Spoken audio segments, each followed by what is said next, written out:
지난주에 참 더우셨죠? 우리 안내하시는 분들이 긴팔 입고 있거든요. 그러다 보니까 작년에는 더웠다라는 느낌이 있었는데 올해는 뜨겁다라는 느낌을 받는다 할 정도로 작년도 좀 힘들었지만 올해는 더 힘들다라는 느낌을 많이 갖는다고 합니다. 한낮의 온도가 35도 이상 올라갈 때도 많이 있었고요.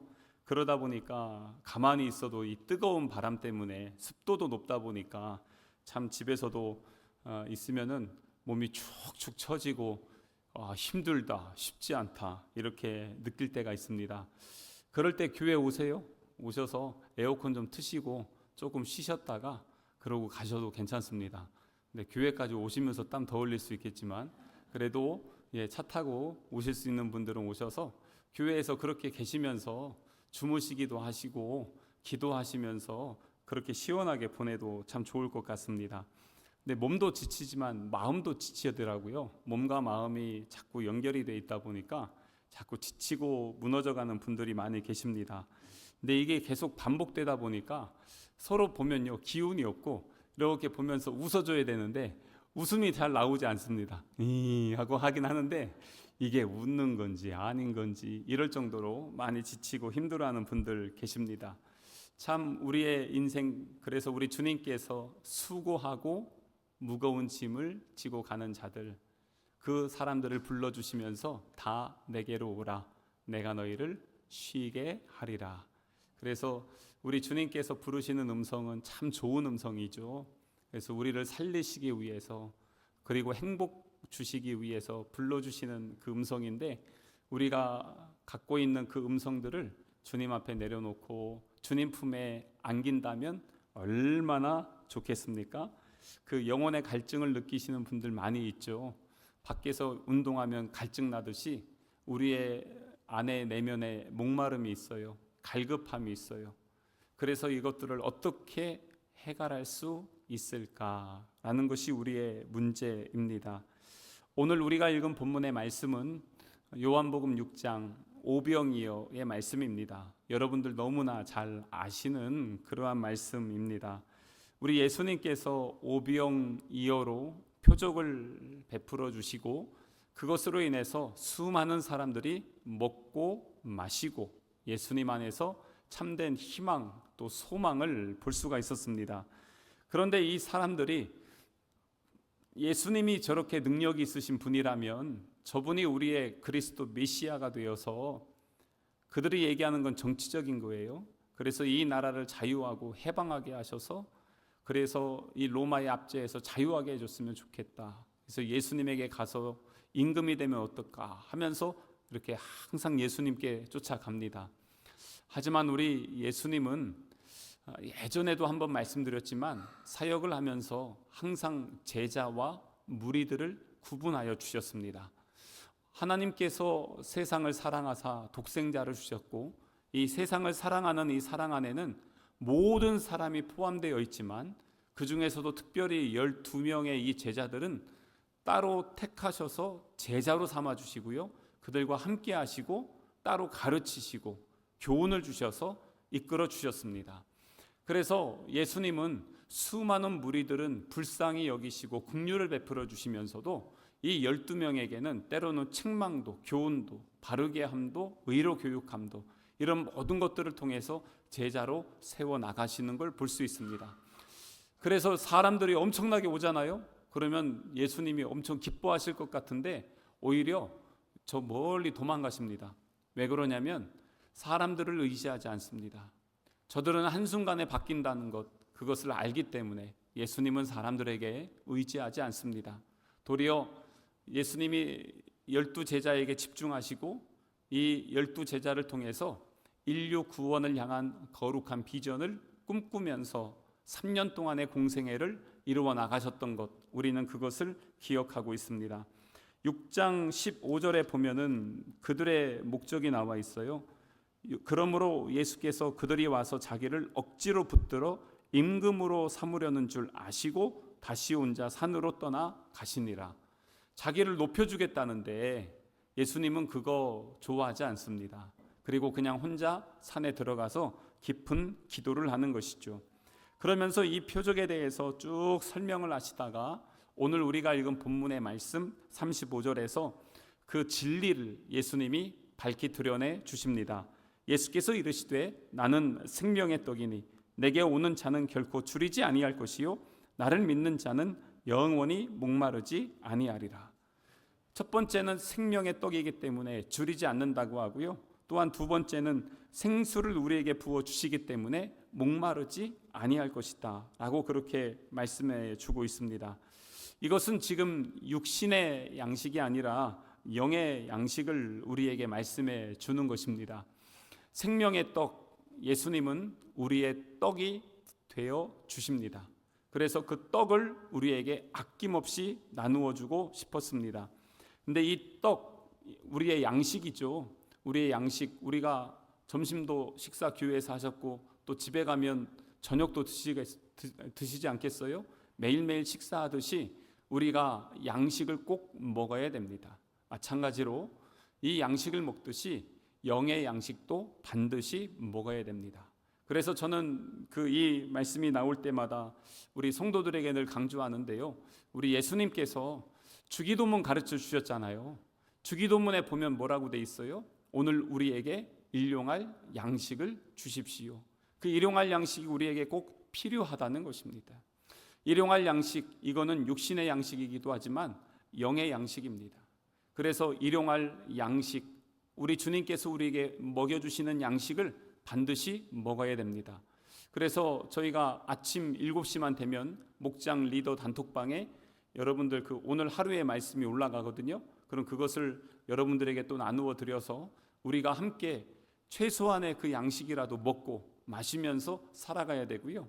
또한 말씀을 읽고 묵상하고 함께하는 그 모든 것들을 통해서 우리의 메마른 영혼을 날마다 채워야 됩니다. 그래서 오늘 우리에게 일용할 양식을 주십시오라는 것은 일용할 양식도 있지만 일용할 말씀이죠. 일용할 은혜이기도 합니다. 일용할 인도하심이기도 합니다. 일용할 용서함이기도 하고요. 일용할 사랑이기도 한 것입니다. 그것이 우리에게 부어져야 우리의 메마른 영혼이 살아갈 수 있는 것입니다. 그래서 우리 예수님께서 먹여주셔야 우리가 메마르지 않아요. 우리가 아무리 먹어도, 아무리 좋은 것 비싼 것 먹어도 그거 금방 소화되면 다시 배고픕니다. 그래서 다시 또 먹어야 되는 것이 세상 양식입니다. 우리 주님의 양식, 그것은 우리에게 생명의 떡이라고 말씀하십니다. 생명의 떡이라는 것은 생명을 주는 떡입니다. 육신의 양식은 생명을 유지하지만 예수님이 주신 양식은 이 땅에서뿐만 아니라 영원한 하나님 나라에 들어갈 수 있는 그 영원히 줄이지 않는 생명의 떡으로 우리에게 아낌없이 부어 주시는 것입니다. 또한 목마르지 않습니다. 우리 찬양 있잖아요. 누구든지 목마르거든 내게로 와서 마시라. 우리 옛날에 찬양 많이 불렀잖아요. 누구든지 목마르면 누구에게 가야 됩니까? 예수님에게 가야 됩니다. 아프리카 사람들이 한국에 와서 수돗물 트니까 막 물 나오는 거 보고 깜짝 놀라가지고 수도꼭지만 갖고 가서 자기 나라 가서 한번 틀어봤는데 웬걸 물은 안 나오고 도대체 이게 뭐냐 막 이러면서 불평했다는 얘기 있잖아요. 근데 그것만 갖고 안 되잖아요. 진짜 수도관이 있어야 되겠죠. 그리고 거기서 공급을 받아야 됩니다. 나무가 자라고 꽃이 피고 그 안에서 열매가 맺으려면 뿌리 안에서 양분을 공급받아야 되겠죠. 우리 예수님께서 나는 포도나무요 너희는 가지라 라고 말씀하는 것처럼 우리의 원천은 그리스도 안에 있어야 됩니다. 그래야 거기서 공급을 받고 거기서 먹고 마시고 누릴 수가 있게 되어지는 것입니다. 근데 요즘 우리 목마른 자들 참 많이 있습니다. 갈급하신 분들 많이 있습니다. 근데 오전에 말씀드린 것처럼 돈에 갈급하고 사람들의 인정에 갈급하고 또 허무한 가운데 무너지는 인생들 참 많이 있습니다.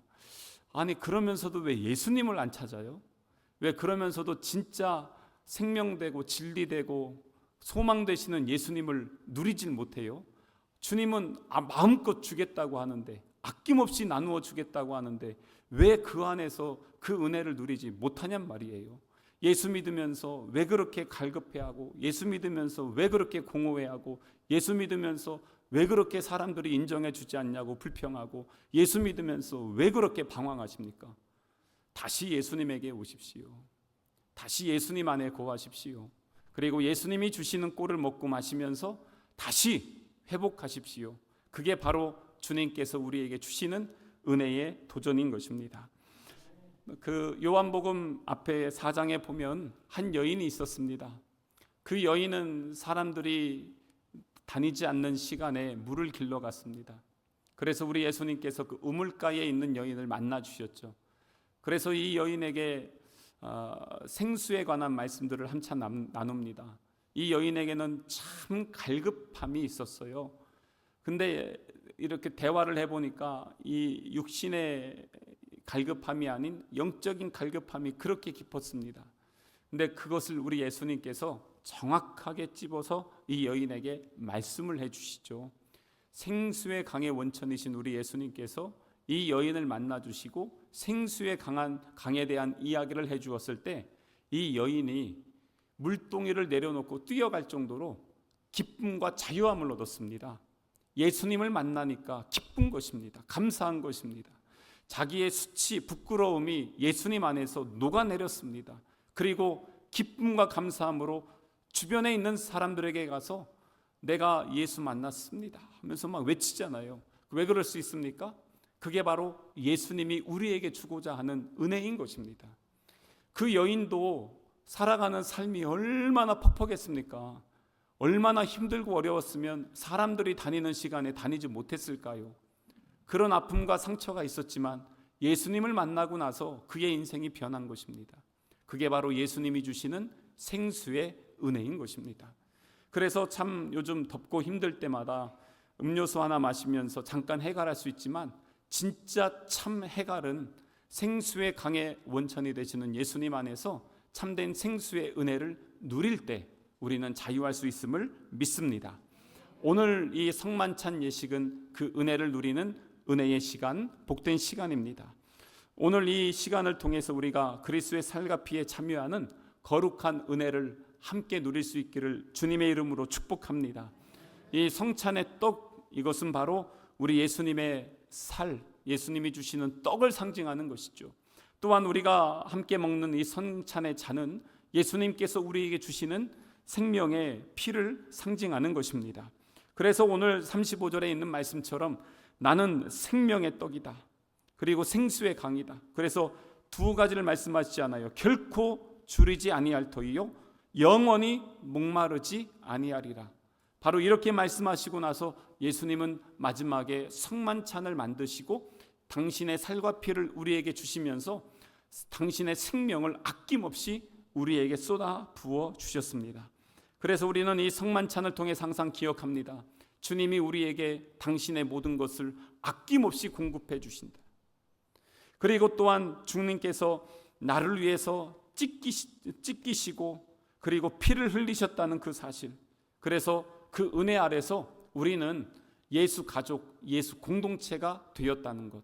그래서 우리가 이 성만찬을 하면서 똑같은 것을 먹고 똑같은 것을 마십니다. 예수님을 먹고 예수님을 마시는 것입니다. 그게 바로 우리의 영적 밥상 공동체가 되어지는 것이죠. 그래서 오늘 이 시간을 통해서 이 영적 공동체를 함께 누리면서 메마른 영혼, 줄인 영혼, 갈급한 영혼이 오늘 이 성만찬을 통해서 회복되시기를 주님의 이름으로 축복합니다. 그래서 함께 먹는 시간을 통해서 우리 공동체, 우리 가정이, 우리의 목장이, 우리의 교회가 주님 안에서 생명과 소망으로 회복되어지시기를 주님의 이름으로 축복합니다. 또한 이것을 통해서 받는 것뿐만 아니라 이제는 먹고 마신 자로 이제 생명을 나누어야 되잖아요. 그래서 우리에게 주신 귀한 사명, 부르심의 소명, 오늘 이 성만찬을 통해서 다시 회복할 수 있는 은혜의 시간 되시기를 주님의 이름으로 축복합니다.